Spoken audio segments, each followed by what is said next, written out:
What's going on, internet? So welcome back to the two-part video of how to paint a ground mural based on the example that I'm giving through my recent project of painting an entire parking garage, which is really cool. In the first video, part one, what I talked about was getting the opportunity, prepping, doing all the logistics, designing the actual mural, trying to figure out how to clean the entire space of the parking garage, and then material selection. So how did I select the right material that would be able to sort of be painted, have a lot of color, but also be able to be driven on by cars and last a long time.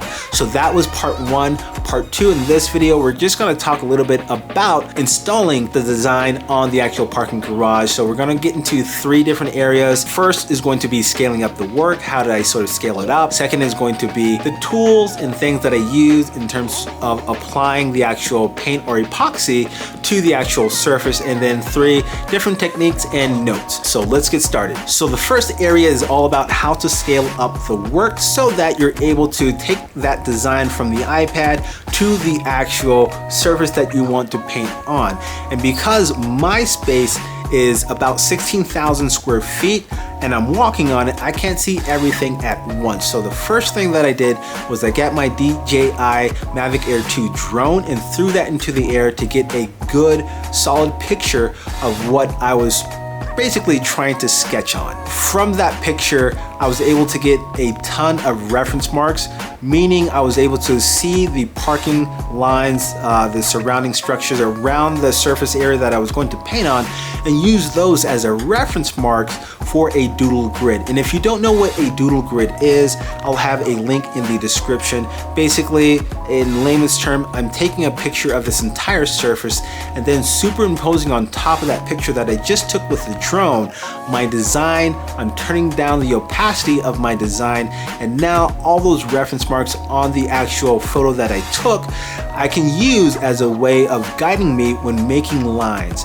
And what I used to actually make lines across the actual parking garage was just a small donut roller and an extension pole, so I didn't actually have to bend down the entire way. And all I did was just water down the actual epoxy paint that I was using enough to where it wasn't really opaque, but I can actually see where I was going with those lines. It actually left a mark, so it gave me sort of a reference marks of where a lot of the solid colors and the boundaries would be. This was really easy for me, mainly because the design that I was implementing was really abstract, so there wasn't anything that I had to get super straight or the likeness of it exactly like I was doing a face or a figure, anything representational. Because it's abstract, the client's not gonna go here and say, hey, this is an inch off or that's a feet off. It was basically just trying to get a general idea of where these blocks of paint would be. So in the end, using a drone to get a great picture of the surface area, and then using that doodle grid method of scaling up your design to the surface is a great way of just sketching out your piece. So the main tool that I used to apply a lot of this epoxy paint was just regular rollers and an extension pole. And the extension pole is mainly because I don't want to have to bend down.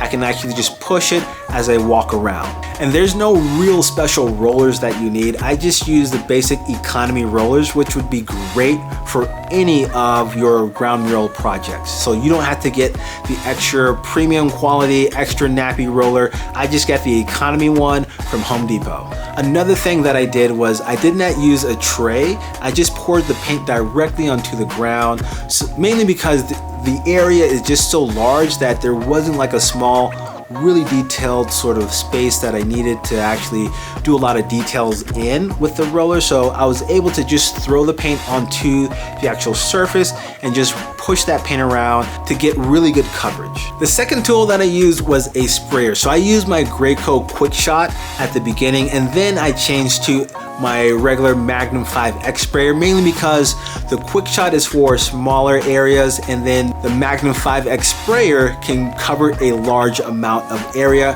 which this was. So that's why I used the sprayer to get a lot of the fades. So when you see those colors sort of blend into each other a little bit, that's how I did it, was basically just with a sprayer. Third tool that I used to apply paint was using spray paint. I didn't use spray paint on any of the ground murals. I used it on a lot of the poles and the sort of the fencing, the surrounding sort of structures, mainly because I didn't want to sort of spray paint on the ground because that was not made to be driven on or walked on. So I made sure just to relegate the spray paint to the actual vertical items and structures. And I also used a brush to really just get the clean edges on the surrounding areas and get into some of the nooks and crannies that the actual rollers couldn't get into. And the newest addition to the tools that I used on this ground mural was spiked cleats. These cleats are regularly used by individuals and contractors who apply epoxy to garages and floors in that industry. So they have these sort of spiked shoes that they can just slip on their regular shoes and basically walk around while they pouring epoxy. I didn't even know they existed until I looked into it, and when I found out about it, I started using that for this project right here, mainly because I didn't want to get footprints all over areas that I just painted. They were about $20 on Amazon. They got to me really quick, so I was able to use that on the entire project. Third, I just want to sort of mention a couple different techniques and a couple of notes when you're doing your mural project on the ground. The first technique I did was the dry brush or dry roll technique. That's basically letting gravity sort of put the pressure on the roller, and all you're doing is just moving it back and forth so that you're able to blend different colors together when you're changing the colors on the roller. A couple of different notes and pieces of advice when doing your piece.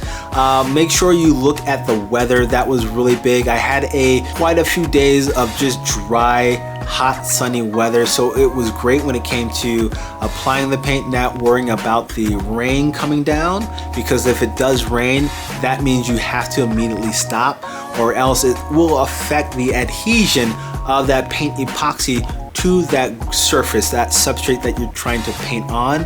So for long-term durability, look at the weather and make sure you're applying it during hot, sunny, dry days so that this can be applied correctly. The next piece of advice is I used a product that does not require another coating on top of it. So this epoxy was basically, once you apply it and you cure it for about a week, you can automatically just start to drive on it and park and walk on it.